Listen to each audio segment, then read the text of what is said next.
Tamam Desert, big outsider. Flags are raised.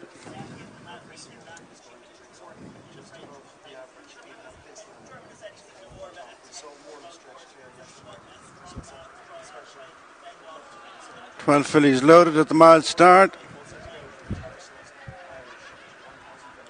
They're off. They break away in the Group 1 Tattersalls Irish 1000 guineas, and it is California Dreamer, one of the first to show in front, with on the inside Cercene. Right with them is Duty First and Swelter.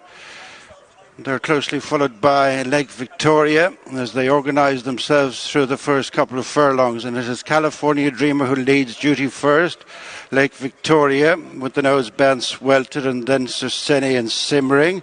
City of Memphis Flight, January in by the rail, and then Atzilla, Jalea and Tamam Desert. Reaching the final 5 furlongs, California Dreamer leads a packing field just outside the halfway stage. From Duty First, tracked by Lake Victoria, Swelter, Simmering, Cercene Flight, City of Memphis on the outside of Atzilla, with in a line at the back, January, Jalea and Tamam Desert. Very few changes having passed the halfway stage. The Tattersalls Irish 1000 guineas, and it's California Dreamer and David Egan leading a length. Ridden in second is Duty First and Holly Doyle. On the inside is Lake Victoria and Ryan Moore. 2.5 furlongs to go. After them is Swelter and Chris Hayes. Then Cercene Flight racing inside the final quarter. California Dreamer now being chased down by Lake Victoria. Fading is Duty First. City of Memphis stays on. Then Flight and Cercene. California Dreamer picked off by the favourite Lake Victoria, who goes to the front in the closing stages. And it is Lake Victoria back on song in the Irish 1000. Second California Dreamer, then Cercene. City of Memphis ran on the outside of Duty First. A marvellous day for Ballydoyle. Yes, she's shown her true colours today, Lake Victoria. 11-10 on favour. There was just a moment's worry when she was in the pocket behind California Dreamer and needed to get out between the eventual runner-up and Duty First, but she did in plenty of times, it turned out. And Don, she stamped her class all over what we thought was a strong lineup beforehand. Just how good a filly are we looking at here? We don't know, Gary. We still don't know how good she could be. She was brilliant last season as a juvenile. She had that blip in the 1000 guineas at Newmarket, but she's put that to rights today quite emphatically. And as you say, she did need that gap when California Dreamer was kicking for home and Duty First was staying on stubbornly up on her outside, but that gap arrived when Duty First started to fade, and Lake Victoria had the class and the pace and the strength to go into that gap, and she's gone to the line powerfully as well. Yes, the race run in difficult enough conditions, just the camera even taking a bit of a buffeting, which hopefully didn't spoil her enjoyment of it too much.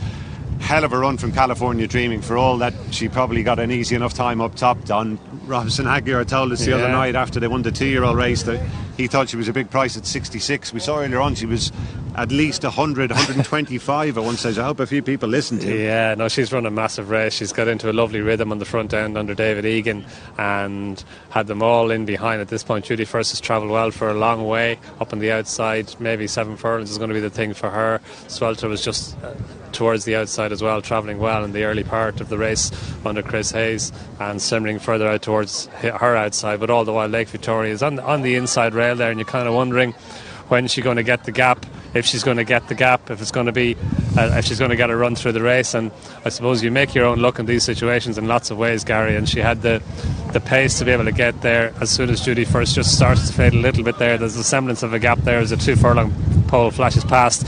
Duty First fades a little bit more and California Dreamer goes on more, and that allows Lake Victoria to move into the gap, and from there takes her a couple of strides, but she masters California Dreamer and goes on like the top class filly that she is.